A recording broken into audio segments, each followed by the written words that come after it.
Assalamualaikum warahmatullahi wabarakatuh.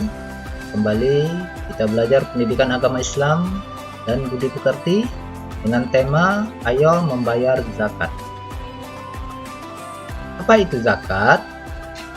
Secara bahasa, zakat adalah tumbuh, berkembang, membersihkan, atau mensucikan.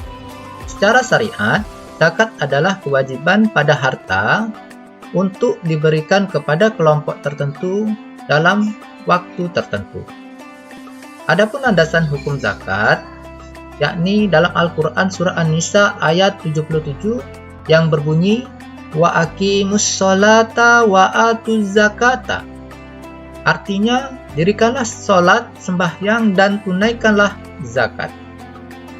Di dalam ayat yang lain, Allah Subhanahu wa Ta'ala berfirman dalam surah At-Taubah ayat 34 yang berbunyi wallazina yaknizuna az-zahaba wal fiddata wa la yunfikunaha fi sabilillahi fabashshirhum bi'azabi alim. Dan orang-orang yang menyimpan emas dan perak dan tidak menafkahkannya pada jalan Allah, maka beritahukanlah kepada mereka bahwa mereka akan mendapat siksa yang pedih. Quran Surah At-Taubah ayat 34. Macam-macam zakat. Zakat terbagi dua, yakni yang pertama zakat fitrah dan yang kedua zakat mal. Zakat fitrah artinya adalah zakat yang diwajibkan atas setiap jiwa, baik laki-laki dan perempuan muslim, yang dilakukan pada bulan Ramadan hingga menjelang sholat Idul Fitri. Zakat fitrah ini merupakan zakat yang berupa makanan pokok yang wajib dikeluarkan setiap muslim, baik dewasa maupun anak-anak. Adapun orang yang wajib mengeluarkan zakat fitrah, yakni yang pertama beragama Islam, laki-laki dan perempuan, sejak usia bayi, anak-anak maupun lanjut usia. Yang kedua, yakni orang yang memiliki penghasilan yang cukup untuk kebutuhan sehari-hari.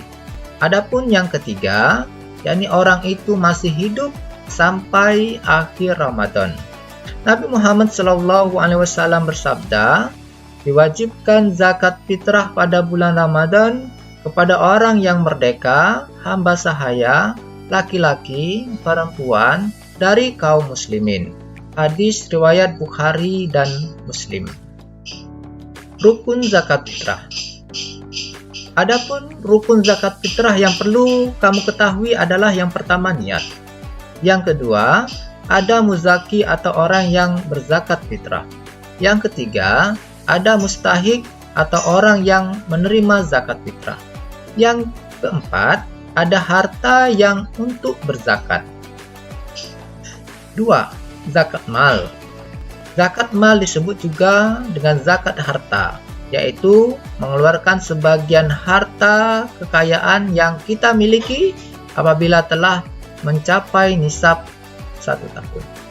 Yang kedua, pengertian nisab adalah yakni lama waktu suatu harta menjadi milik seseorang dalam jumlah tertentu. Yang ketiga, tujuan zakat mal adalah untuk membersihkan harta yang kita miliki karena di dalam harta itu ada hak fakir miskin.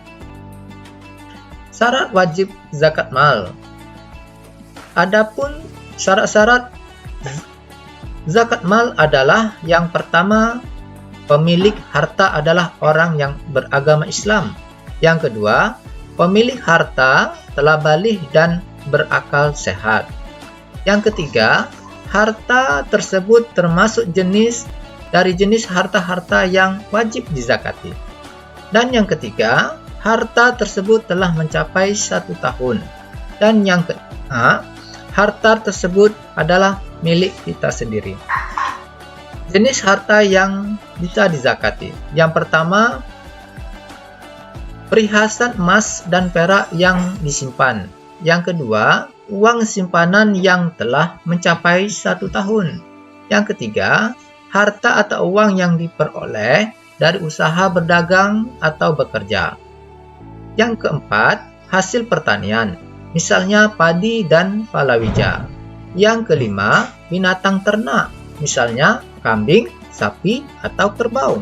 Dan yang keenam, barang temuan atau rikas. Adapun orang yang berhak menerima zakat, orang yang berhak menerima zakat disebut dengan mustahik, sedangkan orang yang mengeluarkan zakat disebut dengan muzaki. Mustahik terdiri dari 8 golongan sebagaimana yang ditegaskan dalam Al-Quran Surah At-Taubah ayat 60 yang berbunyi, Innamas shadaqatu lil fuqara'i wal masakin wal amilina 'alaiha wal mu'allafati qulubuhum wa fir riqabi wal gharimina wa fi sabilillahi wa ibnis sabil faridatu minallah wallahu alimun hakim. Sesungguhnya zakat-zakat itu hanyalah untuk orang-orang fakir, orang-orang miskin, pengurus-pengurus zakat, para mu'alaf yang dibujuk hatinya untuk memerdekakan budak, orang-orang yang berhutang untuk jalan Allah dan untuk mereka yang sedang dalam perjalanan, sebagai suatu ketetapan yang diwajibkan Allah, dan Allah Maha mengetahui lagi Maha bijaksana. Adapun 8 golongan orang mustahik tersebut, yaitu yang pertama adalah fakir, yaitu orang yang tidak memiliki harta dan penghasilan untuk memenuhi kebutuhan sehari-hari. Yang kedua, miskin, orang yang memiliki harta dan penghasilan tapi belum cukup untuk memenuhi kebutuhan minimum bagi diri dan keluarganya. Yang ketiga, yakni amil, adalah orang yang mengatur semua kegiatan urusan pengumpulan dan pendayagunaan zakat. Dan yang keempat, yakni mu'alaf, yaitu orang yang baru masuk Islam karena imannya belum kuat. Yang kelima, rikab atau budak, yaitu orang yang dijanjikan oleh pemiliknya. Yang keenam, yakni orang yaitu garim, yaitu orang yang mempunyai utang untuk kemaslahatan diri sendiri. Dan yang ketujuh adalah fisabilillah, yaitu orang yang berjuang di jalan Allah Subhanahu wa taala. Dan yang terakhir adalah ibnu sabil, yaitu musafir yang kehabisan akal. Adapun hikmah berzakat, yang pertama adalah yakni untuk menolong orang yang susah dan lemah dalam ekonomi. Yang kedua, untuk membersihkan diri orang yang mengeluarkan zakat. Yang ketiga, sebagai ungkapan rasa syukur dan terima kasih atas nikmat yang diberikan oleh Allah Subhanahu wa taala. Dan yang keempat, yakni untuk mendekatkan hubungan dan menghindari kesenjangan sosial antar sesama. Dan yang terakhir, yakni untuk mengingatkan manusia bahwa harta dan kekayaan hanyalah titipan dari Allah Subhanahu wa taala. Demikian pelajaran kita pada hari ini, mudah-mudahan ada manfaat. Bapak akhiri, wassalamualaikum warahmatullahi wabarakatuh.